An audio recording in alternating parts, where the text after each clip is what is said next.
তুমি স্বীকার করলেও মরে যাবা, স্বীকার না করলেও মরে যাবে। চোখ বন্ধ রাখলেও কবরে যাইতে হবে, চোখ খোলা রাখলেও কবরে যাইতে হবে। কি বলে, রাজপ্রাসাদের মানুষটাও মরে যাবে, কুড়ে ঘরের মানুষটাও মরে যাবে।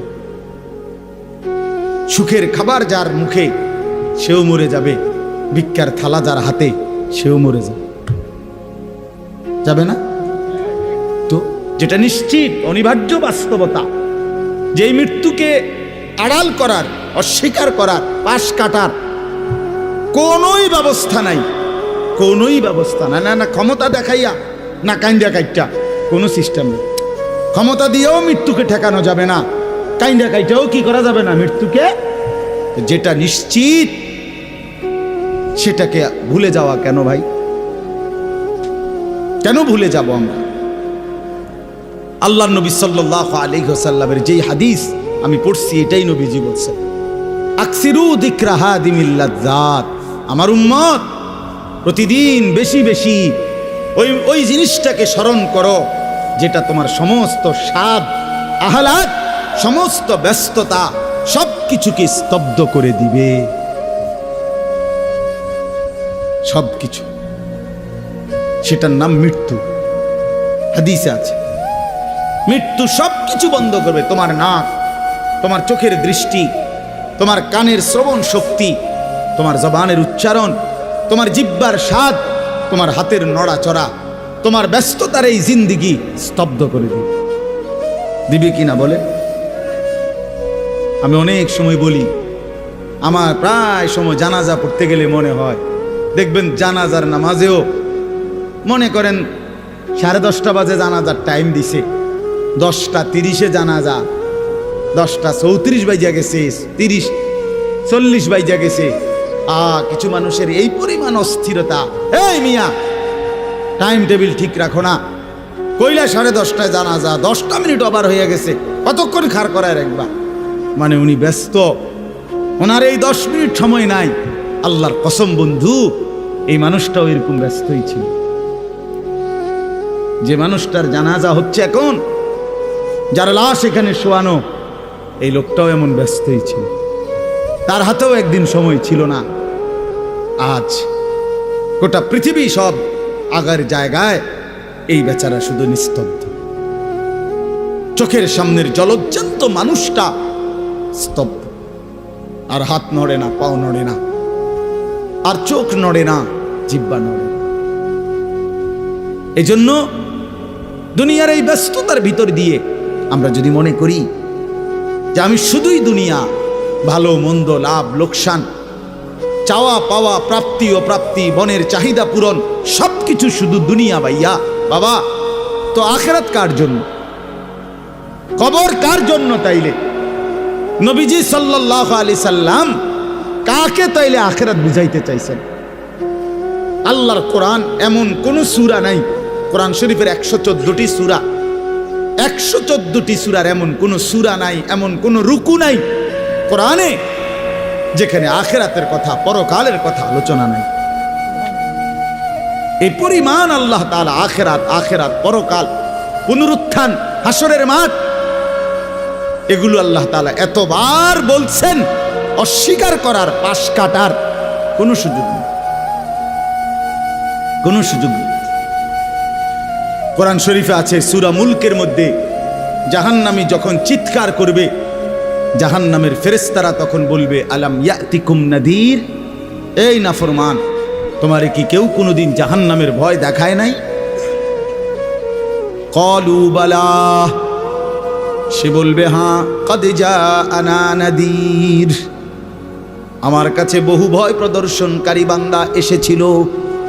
কত ইমাম, কত খতিব, কত আলেম, কত ওয়াইজ, কত বক্তা, কত পীর, কত মাশায়েখ, কত আউলিয়া, কত বুজুর্গ চোখের পানি ফেলে ফেলে বারবার বারবার আমার এই জাহান্নামের কথা বলছিল, কিন্তু ফাকাদ্দাবনা, আমি মিথ্যা মনে করেছি। ওয়াকুলনা মা নাযালাল্লাহু মিন শাই, আমি আরো বলছি এগুলো আল্লাহ বলে নাই, তোমরা মোল্লারা, মুন্সিরা তোমরা বানায়া বানায়া বলো। হ্যাঁ, অনেক বেত্তমিজ লোক আছে, ও আইতো না, হুজুররা যত কয় এত না, না ওরা জানে, ওরা আগেও একবার ফিডা খাইয়া আইছে, ওরা একবার ঘুরে আইছে হাসরের মাঠ, ওরা জানে যত কয় এত না। ও কইতে লাগলে সবাই কয়, ও বাড়াইয়ে কয়, মাইক ফাইলে কে না কয়। এই সমস্ত বিদ্রুপ আলেমদের কথাকে আপনি অবজ্ঞা করিলেন। আসলে তো আলেমদের কথা না, কথা যদি হুজুরের কথা হইতো তাইলে না হয় আপনি ফেলে দিতেন, কিন্তু জবানে না হুজুরের কথা, তো সরাসরি আল্লাহর কথা, তো রাসূলুল্লাহর, আল্লাহর, তো সে কথা প্রত্যাখ্যান করলেন কেন? আপনি আমার কথা, আমার ব্যক্তিগত যদি কথা হয় সেটা ফেলে দেন, কথা বোঝেন নাই। কিন্তু উলামায়ে কেরাম আপনাদেরকে নসিহতের মাধ্যমে নিজের ব্যক্তিগত হুজুরদের কথা বলে না, কথা বলেন না কেন? কার কথা বলে? আল্লাহর কথা বলে, রাসূলুল্লাহ সাল্লাল্লাহু আলাইহি সাল্লামের কথা বলে, তো সেটা বাদ দিলেন কেন? সেটা বাদ দিবেন। আমার ব্যক্তিগত কথা তো আপনাদের ধরতে বলি নাই, আমার ব্যক্তিগত কথা বলি, আপনারা দেখি গ্রহণ করেন কিনা বলেন। মনে করেন আমি কুমিল্লা ক্যান্টনমেন্ট থাকি, ময়নামতি সাহেবের বাজার, আমার মাদ্রাসা বাসা ওইখানে। তা আমি কুমিল্লা ক্যান্টনমেন্টে একটা বড় টাওয়ার আছে, গুমতি টাওয়ার। এই গুমতি টাওয়ারের নিচে আন্ডারগ্রাউন্ডে মুদি দোকান এবং তরি তরকারির দোকান। আমি প্রত্যেক দিন ওইখানে তরি তরকারি এবং মুদি যত মাল, এই যে পেঁয়াজ রসুন আদা তেল এগুলো এবং মাছ তরকারি, এগুলো ওই গুমতি টাওয়ার থেকেই সবসময় কিনি। আপনারাও সবাই নিয়ত করেন ইনশাআল্লাহ এখন থেকে সবাই কুমিল্লা ক্যান্টনমেন্ট গুমতি টাওয়ার থেকেই তরকারি এবং চাল ডাল তেল কিনবেন, বলেন ইনশাআল্লাহ। কথা বলেন না তো, তা আপনি কি বলবেন? কি কি হুজুর আপনি পাগল হইলেন? আমি কিনতাম, আমার আমনের ক্যান্টনমেন্ট আমি কিনতাম যাবো, আমাকে দেশে কি মাছ তরকারির অভাব পড়ছে নি? ঠিক কিনা বলেন না কেন? তাহলে এইটা না আমার ব্যক্তিগত কথা, কথাটা আমার বুঝছেননি? এইটারে তো আপনারে মানতে কই নাই আমি তো বলি না আপনারে যে আপনি আমার লগে গিয়ে বাজার করেন। তাহলে আপনি যে বললেন হুজুর এরম কয়, হুজুরের সব কথা ধরলে চলন যাইতো না বর্তমান জমানায়। আপনারা তো আমার একটা কথাও ধরতে বলি নাই, আপনাকে বলছি আল্লাহর কথা না ধরতে। আপনাকে তো বলেছি ভাইয়া রাসূলুল্লাহ সাল্লাল্লাহু আলাইহি ওয়াসাল্লামের কথা ধরতেন। আল্লাহর কথা ফিরায় দেয় কেমনে? নবীর কথা ফিরায় দেয় কেমনে? বলেন বাবা, মেহেরবানি করে। এই জন্য বুঝতে শিখেন, বুঝতে শিখেন। তিনটা জিনিস আমাদের মধ্যে লাজেম থাকা চাই। এক হলো তাওহীদ, দুই হলো রিসালাত, তিন হলো আখিরাত। এই তিন জিনিস ভুলে গেলে মুসলমান হয় না। তাওহীদ ভুলে গেলে, অর্থাৎ লা ইলাহা ইল্লাল্লাহ, জীবনের সব ব্যাপারে সব বিষয়ে যা কিছু হচ্ছে আমার জীবনের এই সারা পৃথিবীর কায়নাতের সমস্ত নড়া চড়া প্রত্যেকটা বিন্দু বিসর্গ করছেন শুধুই একজন, তিনি আল্লাহ। তিনি কে? লা ইলাহা ইল্লাল্লাহ, আল্লাহ ছাড়া আর কোনো ইলাহ নাই, দেনেওয়ালা আর কেউ নাই, পালনেওয়ালা আর কেউ নাই। এটা তাওহীদ। আর শাজিমের উপর থেকে সাতবক জমিনের নিচ পর্যন্ত যেটা যেমনে যেভাবে আছে সেটা একজনই পরিচালনা করছেন, তিনি আল্লাহ। এ কথা যত দিলের মধ্যে বসাইতে হবে। দুই নাম্বার রিসালাত। রিসালাত মানে হলো মুহাম্মাদুর রাসূলুল্লাহ সাল্লাল্লাহু আলাইহি সাল্লাম, এই কথা গ্রহণ করা। এই কথা আবার গ্রহণ করার কি? এই কথা গ্রহণ করা হইল মুহাম্মদ আল্লাহর রাসূল, আল্লাহ আমার জন্য উনাকে পাঠাইছেন, অতএব আমার জীবনের হাসি কান্না আনন্দ বেদনা, রাত দিন, ঘর সংসার বাজার ব্যবসা, আয় রোজগার, স্ত্রী পুত্র পরিজন, কদম কদম বিন্দু বিন্দু নিঃশ্বাস নিঃশ্বাস আমি অনুসরণ করব একজনকে, তিনি মুহাম্মাদুর রাসূলুল্লাহ সাল্লাল্লাহু আলাইহি ওয়াসাল্লাম। এটারে বলে রিসালাত। এটাকেই বলে নবী সাল্লাল্লাহু আলাইহি সাল্লামকে চেনা, এটাকেই বলে নবী সাল্লাল্লাহু আলাইহি সাল্লামকে ভালোবাসা, এটাকেই বলে নবী সাল্লাল্লাহু আলাইহি সাল্লামকে অনুসরণ করা।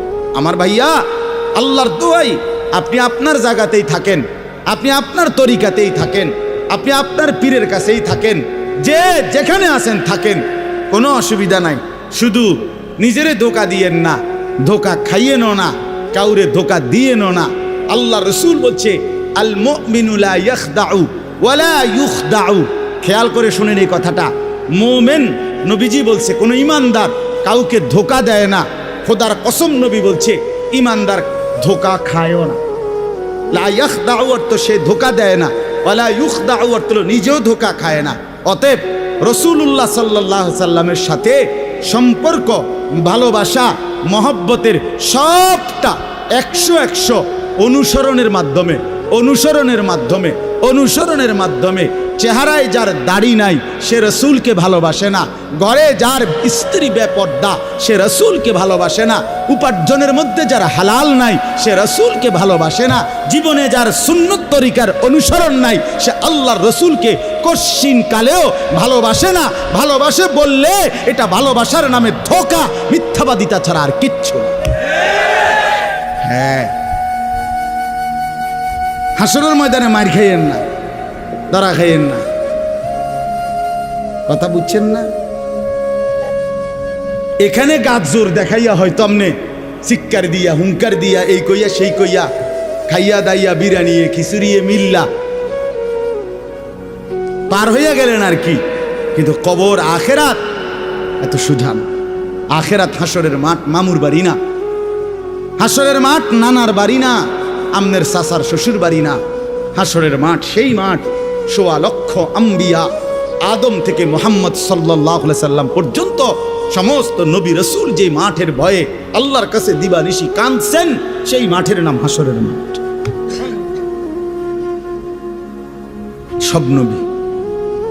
সব নবী আল্লাহর কাছে হাসরের মাঠের ব্যাপারে দোয়া করছে।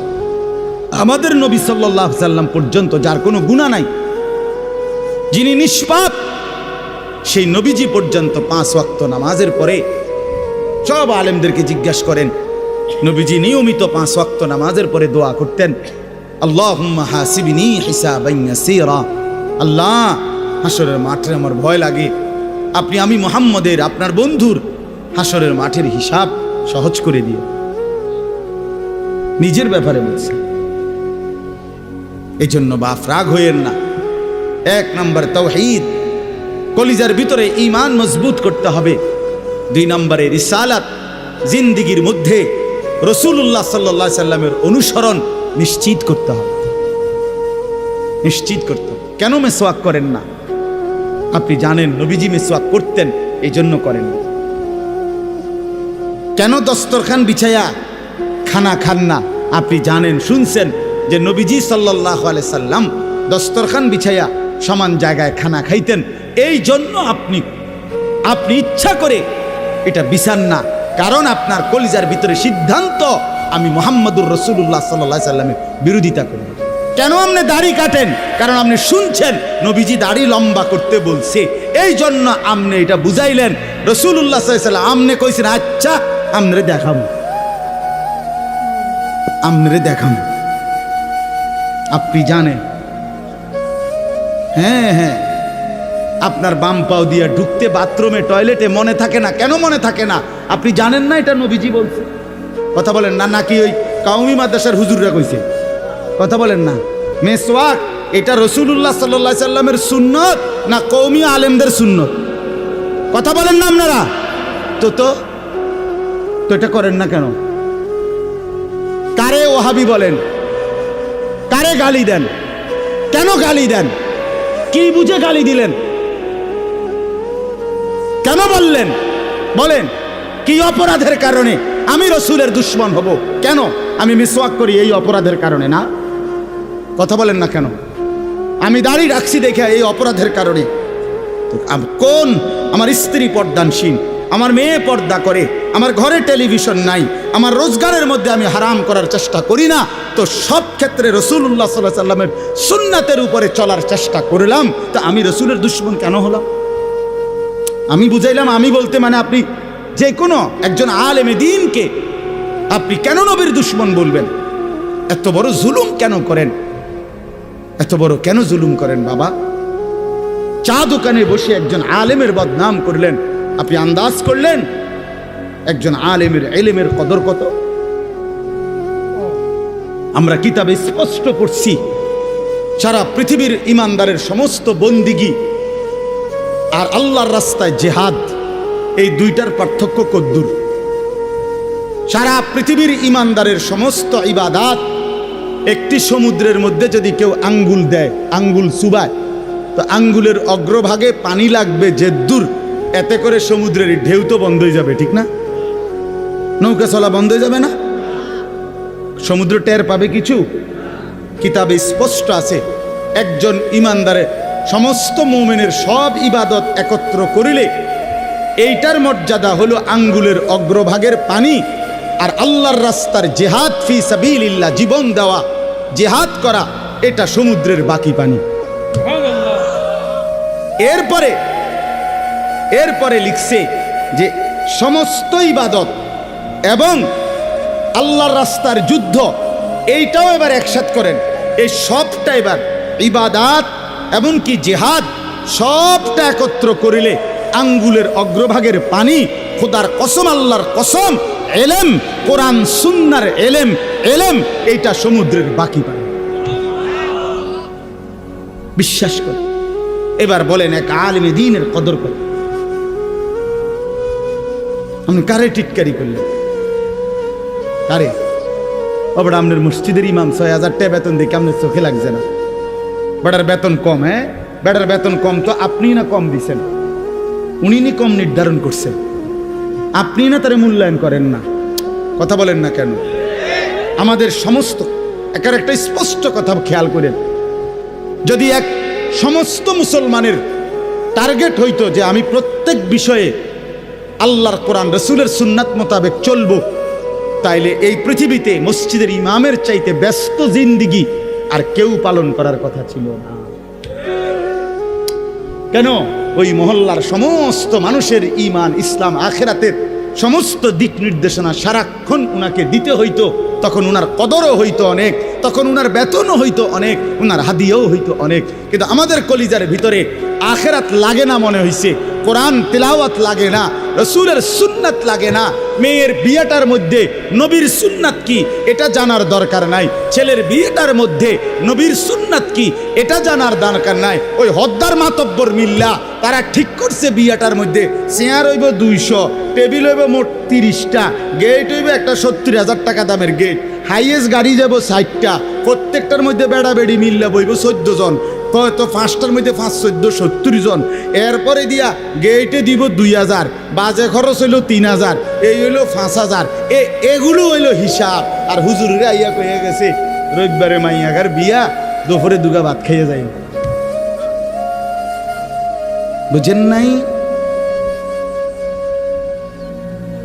কিন্তু যদি সে জানতো যে রাসূলুল্লাহ সাল্লাল্লাহু আলাইহি সাল্লামের 4টা মেয়ে নবী বিয়ে দিছেন, আমি সেভাবে রাসূলের মেয়ে যেভাবে বিয়ে দিছেন আমি আমার কন্যাকে সেভাবে বিয়ে দেব, তাইলে তো ইমাম সাহেবের কাছেই উনি আগে আসতো, ঠিক কিনা বল? আলেমের কাছেই আগে আসতো। কিন্তু ওই যে ওনার তো এটা দরকার নেই। কি আপনার বাড়িতে 3 দিন ধরে ডেক সেট বাজে, হ্যাঁ হুজুর আসলে কিতা করমু, শরম দিয়ে না, ফোলাইনে আউশ করছে, ফোলাইনে শক করছে। হায় রে আল্লাহ, হায় মুসলমান, এইভাবে রাসূলুল্লাহ সাল্লাল্লাহু আলাইহি সাল্লামের হুকুমকে, সুন্নাতকে গলা টিপে হত্যা করলেন। নবীজি নিজে বলছে না, আপনারা কতবার শুনছেন, নবীজি বলছে বিয়ে আমি রাসূলের সুন্নাত, বলছি কিনা বলেন? আবার বলেন বলছি কিনা? তাহলে যার সুন্নাত তার মতো হইতে হবে না? তো রাসূলুল্লাহ সাল্লাল্লাহু আলাইহি সাল্লামের সুন্নাত বিয়ে, তো বিয়ে নবীজি সাল্লাল্লাহু আলাইহি সাল্লাম বিয়ের মধ্যে গায়ে হলুদ, ডেক সেট, এই লম্বা গেট আর গাড়ির মধ্যে ফুল, এই সব। আমি অনেক সময় অনেকের জিজ্ঞাসা করছি যে ভাই বিয়ে কার, বিয়ে কার? কইছে ওনার। আমি কই এই ফুল দিয়ে লাগাইছেন গাড়ি, বিয়ে তো প্রাইভেট কারে করানো উচিত। বেকুব যদি পুরা তার সিরা হয়, এই মাতাল হওয়ার কারণে একমাত্র তার সিরা দেখা প্রাইভেট কারের মধ্যে কি লাগাইছে। কিরে বেটা বিয়ে হইলো এতের, ফুল লাগাইলো কোথায়? প্রাইভেট কারে। পাগল কারে কয়? এই পাগলের বাতরাম দেখে। বলেন আপনারা চাচা, আপনারা বলেন, এটা বিবেক নি কথা। কি বিয়ে করে এতে ফুল লাগায় প্রাইভেট কারের, বলদ নিয়ম নেই, এর থেকে বড় বলদ আর কি। আস্তাগফিরুল্লাহ, কি পরিমাণ বোকা আমরা। 10,000 টাকা কোথায় লাগাইলেন? 10,000 টাকা এই ফুলগুলো লাগাইতে গিয়ে 5,000 টাকা, 7,000 টাকা, 10,000 টাকা কোথায় দিলেন? 10,000 টাকা পেলে একজন এতিম সন্তান 1 বছর পড়ালেখা করতে পারত।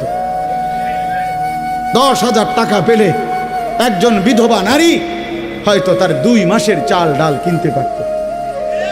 আর আপনি বিয়ের গাড়িটা সাজায় নিয়ে গেলেন, মেয়ের বাড়িতে দাঁড়াইতে দেরি, ফাওড়া দিতে দেরি, গাড়িটা থামতে দেরি, ছেলেগুলোরে নামাইলে জামাইরে নামাই নিতে নিতে পরবর্তী সর্বোচ্চ 5টা মিনিটের ভিতরে আইসা দেখবেন একটা ফুলও গাড়িতে নাই। এত বড় বেউকুফ যেটা আমার 5টা মিনিট টিকলো না, আমি কার জন্য সাজাই? কার জন্য সাজাই? এই জন্য বাবা 1 নাম্বার বললাম আল্লাহর প্রতি তাওহীদ, আর 2 নাম্বার হলো পুরা জিন্দেগি রাসূলুল্লাহ সাল্লাল্লাহু আলাইহি সাল্লামকে অনুসরণ করা। 3 নাম্বার হলো আখিরাত। সব কিছুর ক্ষেত্রে ফিকির করবেন। আপনি আমি সবাই মৃত্যুর মাধ্যমে আখিরাতের দিকে যেতে হবে। কিসের দিকে? হ্যাঁ, মৃত্যু মানে শেষ না, মৃত্যু মানে সমাপ্তি না, মৃত্যু মানে শেষ না বাবা।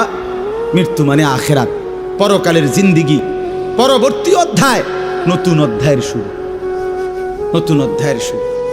এই জন্য আখিরাতকে ভুললে জীবনের কোনো অর্থ থাকে না। আখিরাতকে ভুললে মানুষ আর মানুষ থাকে না।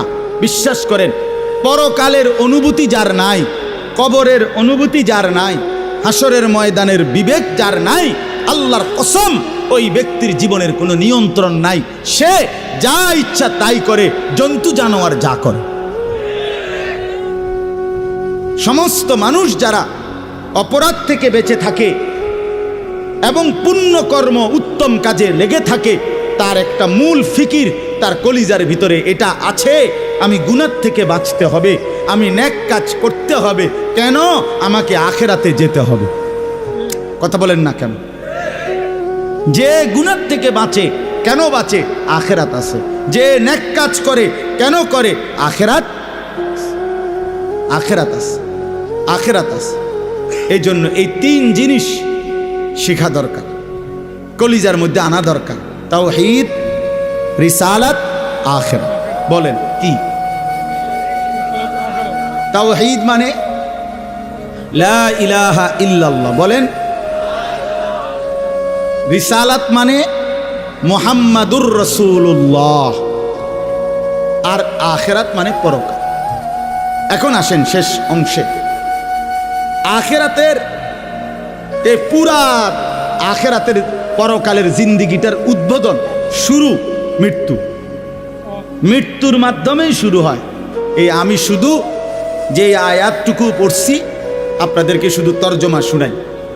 আল্লাহ তাআলা বলেন, দুনিয়ার জীবনে, এই অল্প একটু, আর দুনিয়ার জীবনে যেই মানুষটা আল্লাহর নাফরমানি, অবাধ্যতা, রাসূলের বিরোধিতা, কোরআন সুন্নাহর বিরোধিতা, আল্লাহর হুকুমের বিরোধিতা করে কাফের, মুশরিক, বেঈমান, নাফরমান, পাপী হয়ে জিন্দেগিটা কাটাইছে, আল্লাহ তাআলা বলেন তার আখিরাত যে কঠিন হবে এটার প্রথম প্রমাণ হলো তার মৃত্যুর মুখে গিয়া আজরাইল মালাকুল মউত যখন আসবে, আল্লাহর কসম আল্লাহ বলেন তার মৃত্যুর যন্ত্রণাটা হবে অত্যন্ত ভয়ানক।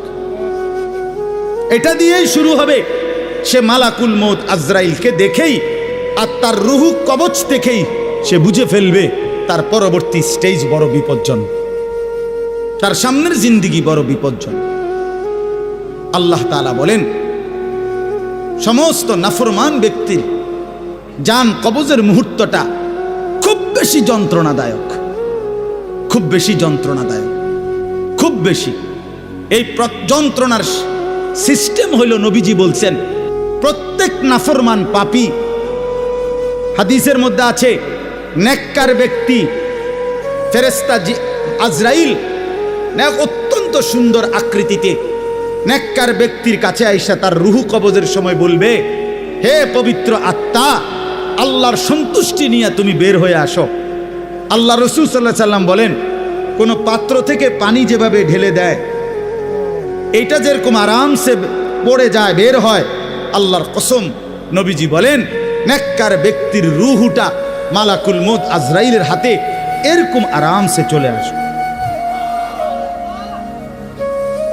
আর আল্লাহর নবী সাল্লাল্লাহু আলাইহি সাল্লাম বলেন কোন নাফরমান পাপী এক নম্বরে তার মৃত্যুর সময় প্রথম হল ফেরেশতা মালাকুল মউত আজরাইল অত্যন্ত নিকৃষ্ট বিভৎস কুৎসিত চেহারা নিয়ে তার সামনে দাঁড়াবে।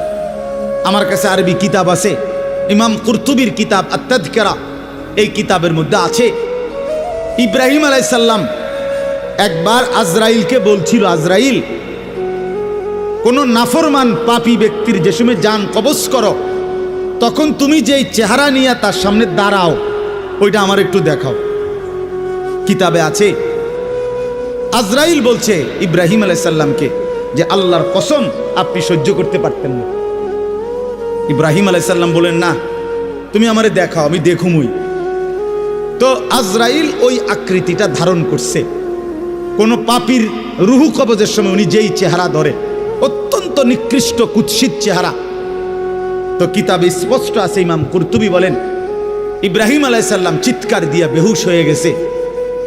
লম্বা সময় পরে হুঁশ আসার পরে উনি চোখের পানি ফেলে আল্লাহকে বলছে, আল্লাহ তোমার কোন নাফরমান বান্দা পরবর্তীতে কবরের আযাব, হাসরের আযাব, জাহান্নামের আযাব আর কিছুই লাগবে না, শুধু কেবল আজরাইলের এই বিভৎস চেহারার যদি একবার দেখে তার ৬০ বছরের নাফরমানির শাস্তির জন্য এটাই যথেষ্ট, এটাই যথেষ্ট। আল্লাহ নবী সাল্লাল্লাহু আলাইহি সাল্লাম বলছেন, কোরআনে আল্লাহ বলছেন এই মালাকুল মউত আজরাইল যখন কোন পাপী নাফরমানের জান কবজ করতে আসবে তে প্রথম এই কলিজাটার ভেতর থেকে যে রুহু আছে, এই কলজার ভিতরে কলবের ভিতরে যে রুহ, এই রুহুটা ধরে টান মারবে যখন, একটা টানে কলিজাটা ছিঁড়া, রুহুটা ছিঁড়া এই কণ্ঠনালী পর্যন্ত চলে আসবে। কাল্লা ইযা বালাগাতিত তারাকিয়া, কাল্লা ইযা বালাগাতিত তারাকিয়া। আর কিছুই না বান্দা, শোনো, যখন নাফরমান তোমার জান কবজের সময় রুহুটা চলে আসবে কণ্ঠনালীতে, এবার রুহুটা বের হতে চাইবে না, বের হতে চাইবে না, নাফরমান ছটফট করবে। আর ফেরেশতা আজরাইল, ফেরেশতা ছিঁড়া বিরা কোনো জিনিসকে, কোনো ধারালো লোহা, শিক, এটা যদি আগুনের মধ্যে, আপনার আগুনে পোড়ানো জিনিসের মধ্যে টান দেয় তাইলে যেরকম ছিঁড়া ভিড়া আসে, আল্লাহর কসম আল্লাহ রাসূল বলছে আজরাইল যখন রুহু ধরে আবার টান মারবে তো সমস্ত দর শরীর ছিন্ন ভিন্ন করে এই রুহু বের করে আনবে। ওয়াকিলা মান রাক, আল্লাহ বলে আশপাশের মানুষগুলো তখন বলবে ওই লোকের ছটফটানি দেখা, হায় তাকে বাঁচাবার জন্য কোনো ওজা ডাকো, বৈদ্য ডাকো, ডাক্তার ডাকো, কবিরাজ ডাকো, কে আছো তাকে চিকিৎসা করবে, ডাকো না, আনো না, অত ভীষণ ছটফট করছে। আল্লাহ বলেন যান্না আন্নাহুল ফিরাক, কিন্তু ওই নাফরমান বুঝে ফেলবে আজ আর তাকে কেউ ফিরাইতে পারবে না, তাকে দুনিয়া থেকে বিচ্ছিন্ন হতেই হবে, তাকে চলে যেতেই হবে। বন্ধু আমার, বাপ আমার, একটা জরুরি কথা আপনারা বয়স্ক লোকেদেরকে বলি। রাসূলুল্লাহ সাল্লাল্লাহু আলাইহি সাল্লাম বলেছেন, আমার এই কথাটা খেয়াল করেন, নবীজি বলছেন ইন্নাল্লাহা ইয়াকবালু তাওবাতাল আবদ মা লাম ইউগারগির। বান্দা যখন আজরাইলকে দেখে তখন তার রুহে, তার শরীরের মধ্যে আরে গড়গড়া শুরু হয়, মৃত্যুর গড়গড়া শুরু হয়। আল্লাহ রাসূল বলছেন তখন আর আল্লাহ তাআলা কারো কোনো তওবা কবুল করেন, তওবা কবুল করেন। ওয়ালাইসাতিত তাওবাতু লিল্লাযিনা ইয়ামালুনা আস-সাইয়্যাত হাত্তা ইযা জাআ আহাদাহুমুল মাউত ক্বালা ইন্নী তুবতুল আন। আল্লাহ বলেন যে মৃত্যু পর্যন্ত নাফরমানি করে গেছে, যখন মৃত্যুর মুখে আজরাইল আসছে এখন বলতেছে আল্লাহ আমি তওবা করলাম। আল্লাহ বলেন ওয়ালাইসাতিত তাওবা, এমন তওবা আমি আল্লাহ গ্রহণ করব না। আমরা অনেক সময় 90 বছরের বুড়া, 70 বছরের বুড়া মিয়া একদম লম্বা হইয়া সোজা হইয়া গেছে, এবার দম টাইনতে আছে লম্বা কইরা, এই সময়ে গিয়া 200 টাকা হাদিয়া দিয়া হুজুর আনছে, হুজুর তোবাটা ফরাইয়া দেন, আব্বারে ব্যস্তটা বুঝ করে দেন, ধরেন এই 200 টাকা। কি তওবা করাবে হুজুর? হুজুর এখন ওনার কোনো এহসাস অনুভূতি আছে? কথা বলেন না কেন? উনি জানে কিছু কি বলতেছে, কি তওবা করাইলেন? কিসের তওবা? কিসের তওবা এটা? কিসের তওবা? গুনাহ করলেন আপনি, আপনার ফরামু বুঝি আমি? হ্যাঁ, আপনার গুনাহ আপনি না জানেন। এই জন্য আল্লাহ কোরআনে বলছেন, ওয়াল্লাযীনা ইযা ফাআলু ফাহিশাতান আও যালামু আনফুসাহুম যাকারুল্লাহ। আল্লাহ বলে, বান্দা শোনো, জীবনভর যদি গুনাহ করো, নাফরমানি করো, জুলুম করো, নাফরমানি করো, কিন্তু আমার যেই বান্দা গুনাহ করবে অথবা নাফরমানি, অশ্লীলতা, বেহায়াপনা করে, আল্লাহ বলেন যদি সাথে সাথে আমি আল্লাহকে মনে করে, অতঃপর ফাস্তাগফারু লিযুনুবিহিম, আমি আল্লাহর কাছে নিজের গুনাহের জন্য মাফ চায়, ওয়া মান ইয়াগফিরুয যুনুবা ইল্লাল্লাহ, বুঝে শুনে দিল থেকে বলে আল্লাহ আপনি মাফ না করলে মাফ করবে কে? ওয়ালাম ইউসিররু আলা মা ফাআলু ওয়া হুম ইয়ালামুন, আর আল্লাহকে বলে আল্লাহ এই গুনাহ আমি ছেড়ে দিলাম, ওয়া হুম ইয়ালামুন, জেনে বুঝে এমন নাফরমানি আর করব না, মাফ করে দেন। খোদার কসম আল্লাহ বলেন, বুঝে শুনে আমার বান্দা যদি গুনাহ ছেড়ে দিয়ে আর করবে না, ওয়াদা দিয়ে আমি আল্লাহর কাছে চোখের পানি ফেলে মাফ চায়, এবার গুনাহ যদি আসমান পরিমাণও হয়, আমি আল্লাহ ওয়াদা করলাম বিনিময়ে পুরা মাগফিরাত দিয়ে দেব। উলাইকা জাযাউহুম মাগফিরাতুম মির রাব্বিহিম, পুরা মাফ। যে শর্ত হইল বান্দা আর করবা না, ওয়াদা দিতে হবে, গুনাহগুলো ছেড়ে দিতে হবে। আমনের কলজার ভিতরে হইল আমনে কোনো সুদের টিয়া ছাড়তেন না, আমনে কোনো বিড়িখানা ছাড়তেন না, আমনে কোনো সাদওয়ানের টেলিভিশন সাউন্ড বন্ধ করতেন না, আমনে হুজুরের লগে যে ডোলেন আস্তাগফিরুল্লাহ রাব্বি, আমনে কীর্তন লরেন, আমনের পকেটে দে বিড়ি, আমনের লেগে দে সাদওয়ানে টেলিভিশন লইয়া বইয়া রয়েছে দোকানদার, আমনে লরেন কীর্তন, কি এর তওবা করেন কার কাছে? আল্লাহ বুঝে না? কথা বলে না? হ্যাঁ, আল্লাহ জানে না? এটারই নি কয় তওবা। টেলিভিশনের দিকে চাইয়া চাইয়া কর তোবা তোবা তোবা তোবা। আহারে কিতা রে বাবা রে, দেশটার মধ্যে কি শুরু হইল? আপনি যেটি চাইতে আছেন এটি শুরু হয়েছে। আস্তাগফিরুল্লাহ, আস্তাগফির। এজন্য বাবা জওয়ান হন, বৃদ্ধ হন, গুনাহ ছাড়তে হবে এখন। কখন বলেন? ওই বাবা বলেন না কখন? এখন এখন এখন, আজ। গুনাহ করলেন যখন, ছাড়বেন তখন। দিল, দিমাগ, আকল, হুঁশ আছে যখন, এটা মনে রাখে। আল্লাহ তাআলা বলেন, ওয়াযান্না আন্নাহুল ফিরাক, আশপাশের লোকজন তো ডাক্তার কবিরাজ লইয়া ডাকাডাকি করছে, কিন্তু সে বুঝে ফেলছে তাকে দুনিয়া থেকে আলাদা হবে, আর থাকতে পারবে না। ওয়ালতাফাতিস সাকু বিসাক, আল্লাহ তাআলা বলেন ভয়ে আর আতঙ্কে নাফরমান পাপী জান কবজের সময় তার দুইটা পাও মিলাইবার মতো ক্ষমতাও আর তার থাকবে না। পায়ের দুইটা গোসা, গোড়ালি, এইটা পর্যন্ত কুদুর লাগানো অথবা সরানো এই ক্ষমতাটাও থাকবে না। এতটা ভয়ে আতঙ্কে পাও নিয়ে পড়ে থাকবে যে পায়ের গোসা, গোড়ালিটা পর্যন্ত নাড়াইতে পারবে। ইলা রব্বিকা ইয়াউমা ইদিনিল মাসাক, আর এই অবস্থাতেই তাকে আল্লাহ তাআলার কাছে পৌঁছতে হবে। কার কাছে বলেন না?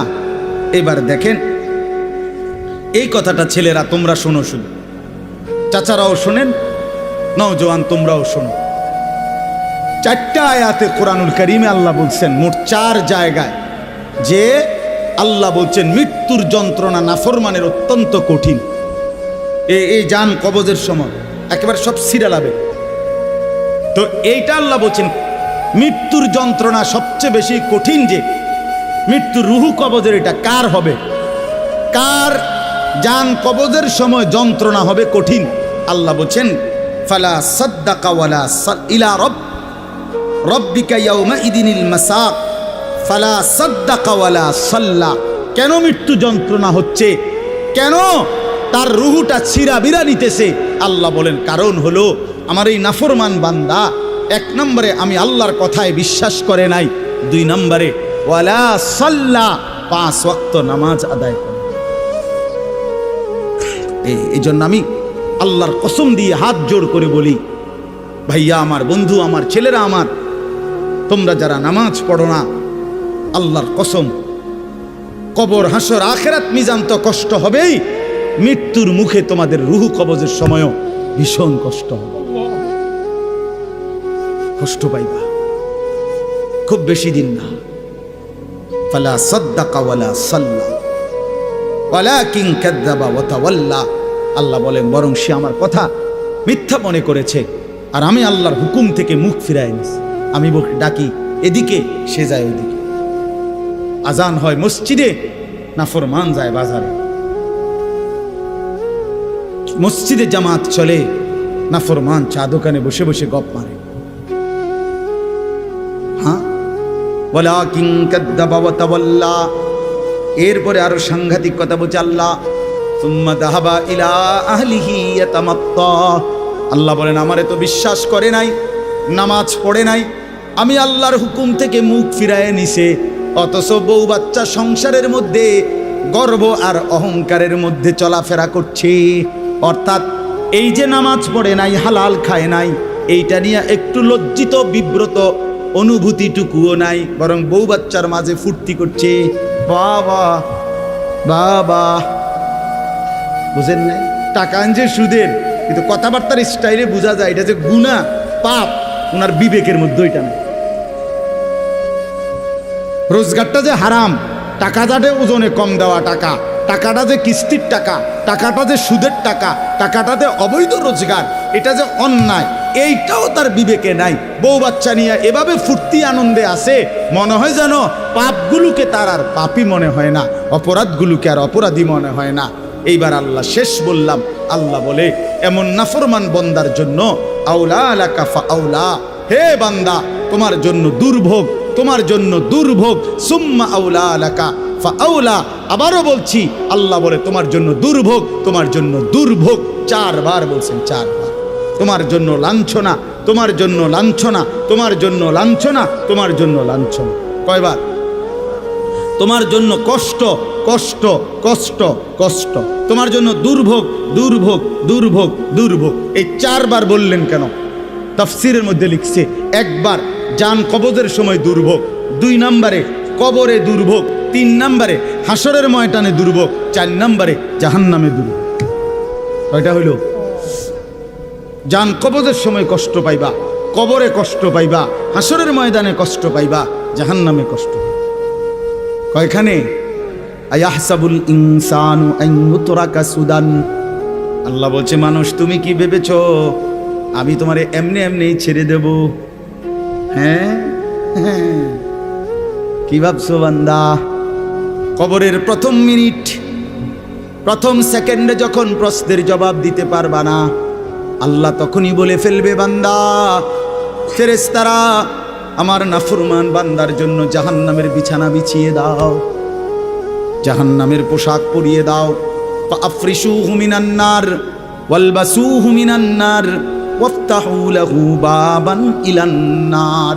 জাহান্নাম বরাবর দরজা খুলে দাও।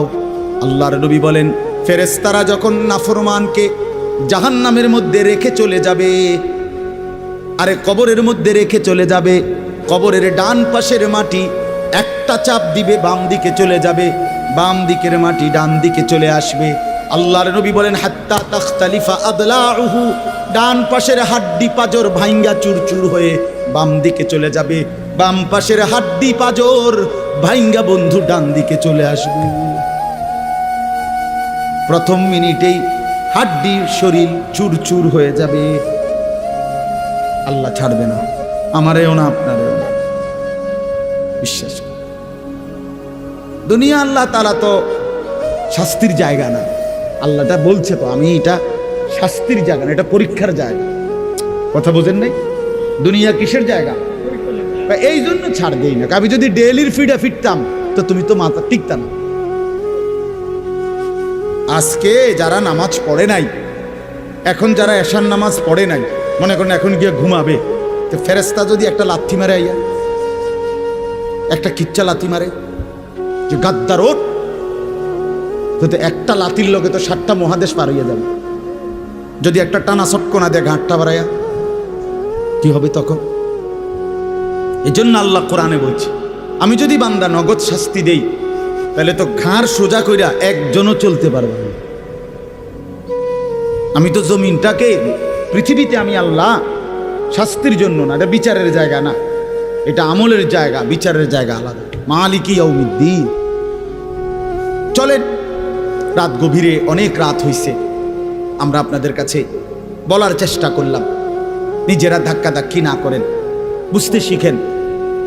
এ হুজুররা কয় তো ভালোই, আসলে কথাটি ভালো বলছে, আমরা লাগিয়াই কইছে, কিন্তু পারি না।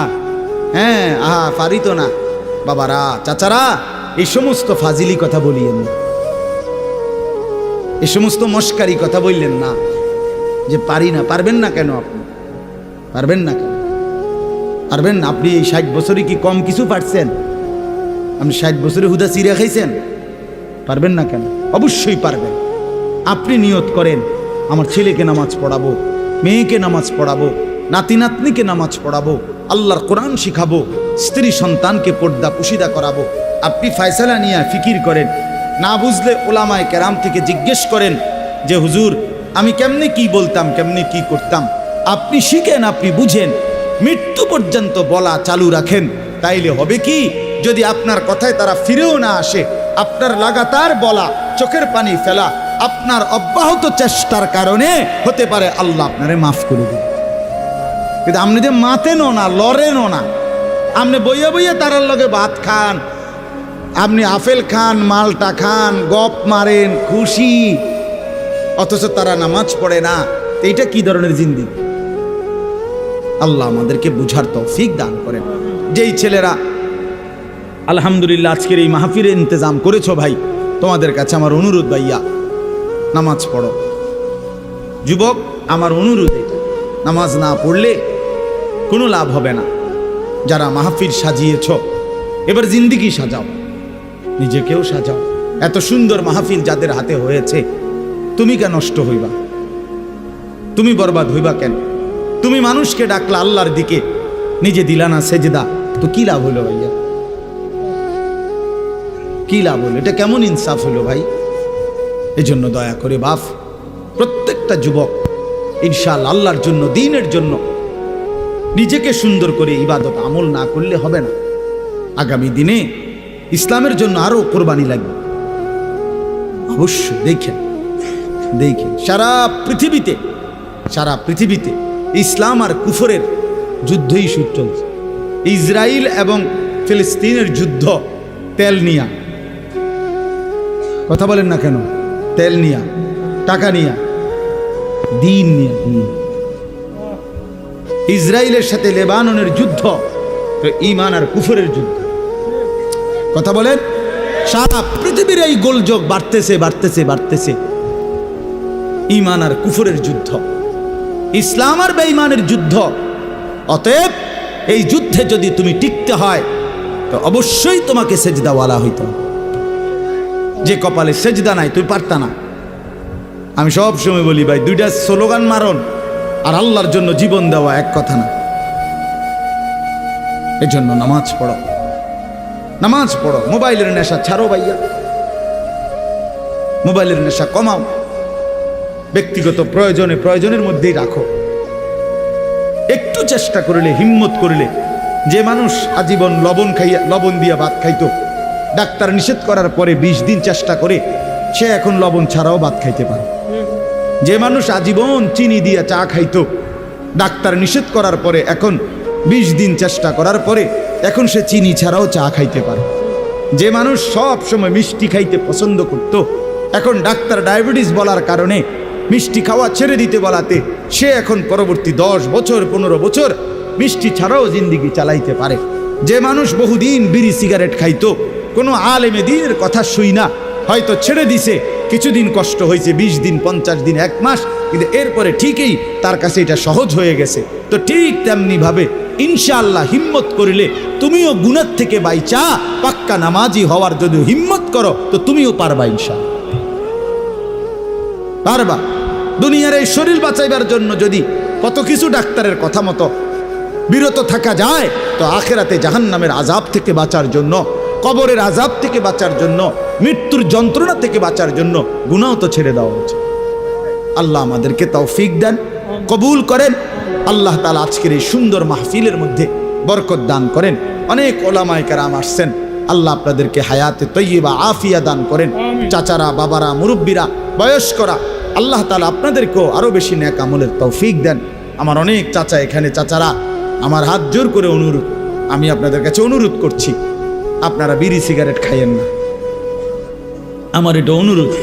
রাসূলুল্লাহ সাল্লাল্লাহু আলাইহি ওয়াসাল্লাম বলছেন, এটা হাদিস, তাহহিরু আফওয়াহাকুম, তোমরা তোমাদের মুখ পবিত্র রাখো। বিশ্বাস করো, নবী সাল্লাল্লাহু আলাইহি ওয়াসাল্লাম জীবনে কোনোদিন কাঁচা পেঁয়াজ রসুনের গন্ধটাও পছন্দ করতেন না, কষ্ট হইতো নবীর।